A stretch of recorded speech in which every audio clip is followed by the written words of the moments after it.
ham qutlug' bo'lsin tilayman. Siz san'at sohasiga qachon qadam qo'ydingiz? Uzaktın bakıdı daim gözlerim Kökünlükin yetmez pigallık derdim sözlerim Unutmak şu kadar asan mı emdi Ayrılış kayda gelmesin mengi Şinjan Sanat İnstitutu'na 94-yılı balet kesbi qabul qilinib, 98-yılı bitirdim. Shuningdan tartib hozirgacha Şinjan muqam ansamblida xizmat qilyapman. Sizda shunday bir savol so'ragim keldi.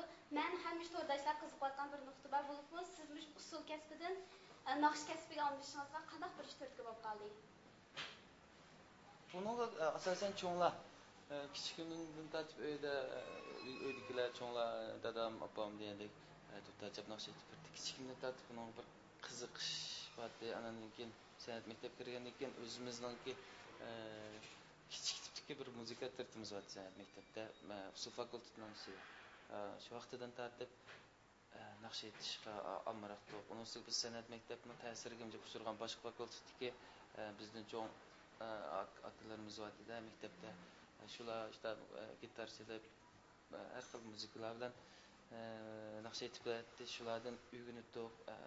Shu vaqtlarda mesela Ekber Qahramon darajalik shu akalarimiz bizning ustozlarimizdan o'rgandik shu vaqtda ommabop naqshlarni. Shu vaqtdan boshlab shu qiziqish paydo bo'lgan. Deb hesab qildim. Odam o'zi va ortiqchiligini alayligini joriy qildirib uni taraqqiy qilsa, texnik cho'ng natija Shunda. Siz demaklikda asosan biz ommabop naqshlarni aytib tinglayotgansiz. Xalq naqshlari qanday qaraysiz? Xalq naqshlari shu ota-bobolarimizning shu davrdagi ommabop naqshlari o'zimning ko'z qarashida shu davrdagi ommabop naqshlarda mustaq xalq orasida aytilgan shu vaqtda necha ming yillar mobaynida aytilib bizga qaytib buning go'zal nimalari güzel tarafları, güzel melodiyaları saqlanib ta hozirgacha kelgan. U ham buningdan keyin unutilib ketmaydi. Chunki u pek güzel, mayli muqam bo'lsin, mayli xalq naqshlarimiz bo'lsin, uningdek buyuk asarlar dunyo miqyosida taxi oz ko'rilgan. Chunki bizning xalq naqshlarimiz pek buyuk, pek hurmatga sazovor bir naqshlar. Shunga u naqshlar hozirgacha saqlanib ham buningdan keyin shu paytda saqlanib mangayverdi. Biz ommabop naqshlar deganimiz bizning balkim hozir aytgan ma'lum naqshlarimiz keyingilarga xalq naqshlari bo'lib saqlanib qolishi mumkin. Masalan biz sayr gruppasi aytgan onam yoqqandan degan naqshimiz hozir boshlang'ich maktabning darsligi, muzika darsligidan tartib kirgizdi. Shuningga o'xshash ba'zan naqshlarimiz shunday bundan keyingi bolalarga yana o'xshash shunday xalq naqshlari bo'lib saqlanib ketaverdi. Xalqimizning qalbidan cho'nqir o'rin tutib qolalaydi degan gap. Sizning oilangizga kasbingizni qo'llaydi albatta. Chunki o'zim yaxshi ko'rgan kasb ham ularmi mush kasbda o'qishimga, mush kasbda men o'qitganishimga aytdi. Qizg'in qo'llab keldi ham hozir qo'llaydi. Sahnadagi po'lat tursin bilan turmushdagi po'lat tursin qanday bo'lishi kerak? Hozirgi bizning sayr guruhimiz asosan bir qadar yoshlar yaxshi ko'rgan, e'tirof qilgan bir guruhida. Bizning guruhimizdagi uchchilimizniki asosan hammamiz kasbiy ummakda, kasbiy artist. Bundan sirt o'zimizni har qaysi jihatlarda atrofli tarbiyalashga tirishayapmiz. Ham kelayli Xudoyim bo'lsa biz o'qishga bormoqchi uchchilimiz. O'xshash kasbda sirtqa. Sahnadagi po'lat tursin bilan turmushdagi po'lat tursin qanday bo'lishi kerak? Sahnadagi po'lat tursin bilan turmushdagi po'lat tursin qanday bo'lishi kerak? Sahnadagi po'lat tursin Uyg'ur yoshlariniki vakil xarakterlik naqshchisi bo'lishi kerak. Undan sirt o'zining sahnadagi musikalari, naqshlari shu bir davr yoshlarga vakillik qila olish kerak. Hamda oiladagi bo'lib tursin, asosan oiladagi barliq ishlarni mo'tadil o'rinlashtirgandan sirt oila bo'lgan muhabbetini texmi cho'nqurlashtirish kerak deb o'ylayman. Polat səhər qrupusu to'g'risida ozroq to'xtalib o'tamiz. Billa bo'ldim men bilan sen muqarrab men muqarrab bir-birimizga ko'ngillarni berishib do'stim deydi osmondagi lochin qontiba bu qiz deydi mening suygan yorim bor do'stim deydi osmondagi lochin qontiba sumbul chochlarim ko'nglim uyda uyg'otma sevi bo'lsa yar ketarman sen. Səhər qrupumuz 2004-yili rayonimizda tunji bo'lib qurilgan gruplarning birisi. Səhər grupumuzni qurishdagi sababi shu, uning oldida biz Malayziyada konshi champion deb bir champion bo'lsa, plastik ishlaydi. Ular bilan birlikda biz to'rtimiz birlashib shu elchi degan guruh nomida bir plastik ishlagan. Undan keyin Abdullakim Farad uchimiz birlikda səhər grupusini qurdik. Səhər degan ismni qo'yishdagi maqsadimiz shu. Chunki biz səhərni u bir boshlanish, yangi bir boshlanishda shu sabab buni qo'ygan, bu ismni loyiq ko'rib qo'ygan. Undan sirt Farad, Abdullakim uchimiz hozirgacha birlikda hamkorlashib yaxshi inoq olib ketyapmiz grupimizni. Bundan keyinmi texnik yaxshi ijodiy naqshlarimiz bilan tomoshabinlarga javob qaytarmoqchi. Səhər qruplarının bunundakı qandaq planlaringlar bor? Səhər qrupimizningki biz hozirgacha bir tal o'zimizning bir tal ayrim plastikimizni chiqarib boqmagan. Bu qatam birinchi plastikimizni bitirib bo'ldik. Bu plastikni shu 2018-yilning oxiri, ya'ni qurboniyatlar o'lgatib bozorga solamiz. Bu plastikga xili obdan tayyorlik qildik deb o'ylaymiz. Chunki mayli iqtisodiyatdan, mayli hamma jihatdan Shinjongdagi hozir ishlanayotgan plastiklarning ichida bekrak zo'r ko'lamda mablag' ajratgan plastik bo'ldi. Bu bitib chiqqandan keyin tomoshabinlarga cho'qim yoqdi, ular cho'qim yaxshi ko'rdi deb o'ylaymiz. Kelar yili Xudoyim buyursa biz 3 yilimiz o'qishga bormoqchi. O'zimizni, chunki biz Shinjongdagi maktablarda bitirdik deb, masalan biz nimalarga chetlarniki bizdan ilg'or ideyadagi davlatlarniki saviyasini berib va qabul qilib o'zimizning har qaysi jihatlardagi yetersizliklarimiz bo'lsa, texnik mukammallab kelishga tayyorlik qilyapmiz. Siz san'at kasbidan voz kechishni o'ylab boqdingizmi? Yo'q. O'ylab boqmadim. Bundan keyin qanday orzularingiz bor? Bundan keyin bo'lsa shu bizning ustozlarimiz bor hozir, masalan Abdulla Abdurahim, Mahmud Sulayman degandek shu xalq yaxshi ko'rgan, tomoshabinlar e'tirof qilgan shulardek bir yaxshi san'atkor, yaxshi bir artist bo'lish umidimiz bor. Polat, siz bu yaqin futbol to'g'risida bir filmga bosh rollar chiqibsiz. Siz naqsh jihatdan emas, aktyorlik jihatdan o'zingizning alayligini texnik jariy qildiribsiz. Bu shaxsda ozroq to'xtalib o'tsangiz. O'tgan yili shu markaziy xalq nima termida deydi? Markaziy televiziya stansiyasi. O'tgan yili shu markaziy televiziya stansiyasiniki taklif qilish bilan atishda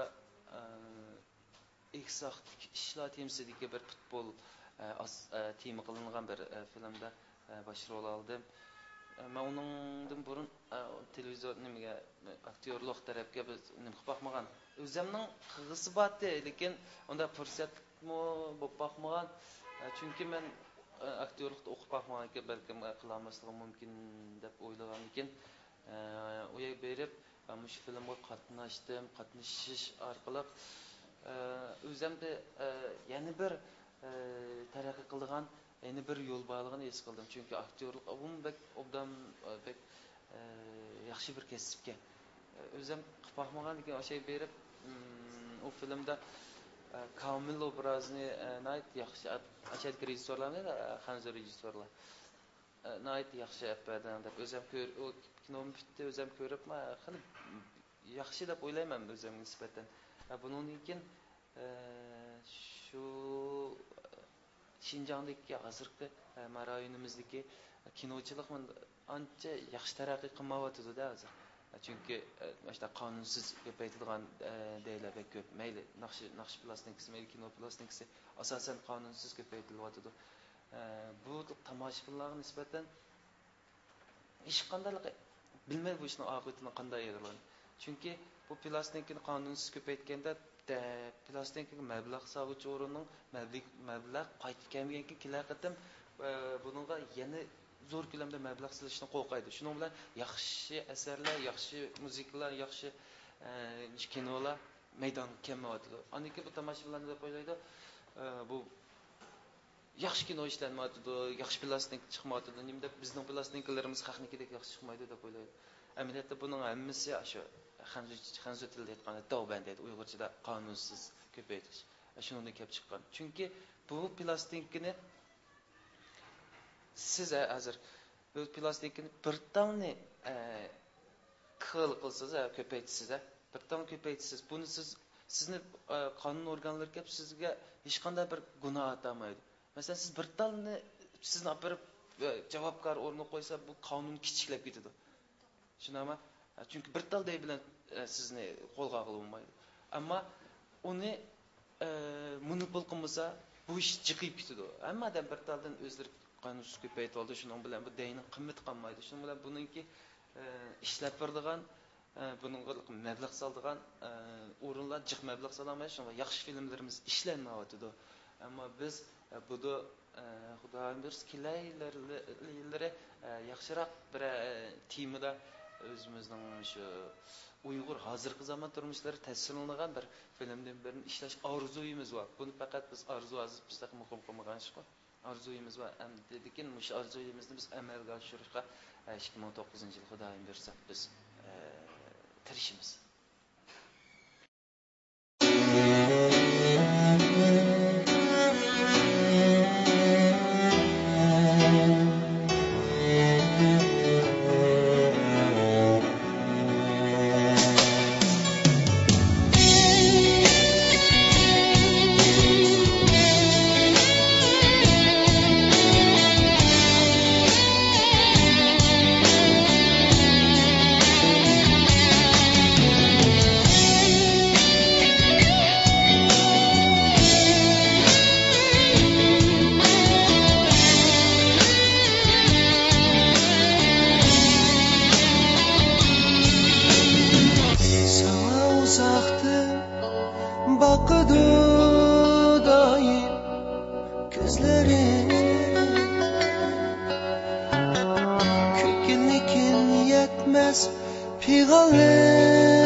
düşlerim Könglim öyle Uygatma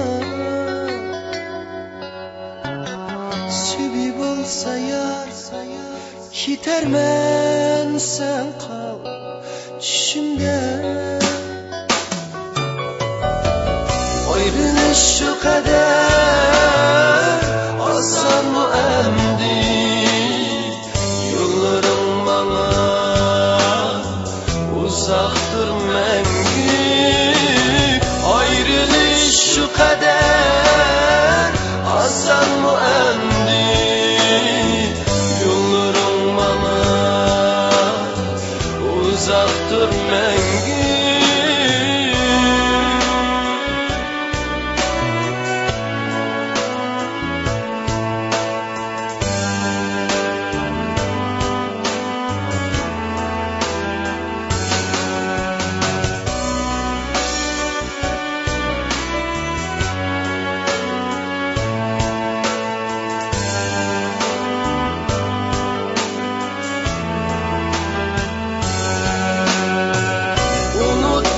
Şu kadar asan mı endi Ayrılış kaytar